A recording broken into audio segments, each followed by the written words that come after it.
guys, in today's video I'm gonna show you how to turn on personalized recommendation based on your general location on your account. So it is easy and quick.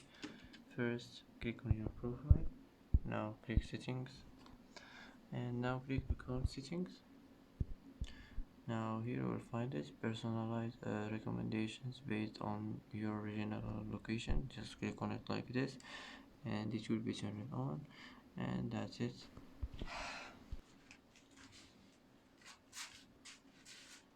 And that's it for today's video. If you like this video, don't forget to like and don't forget to subscribe.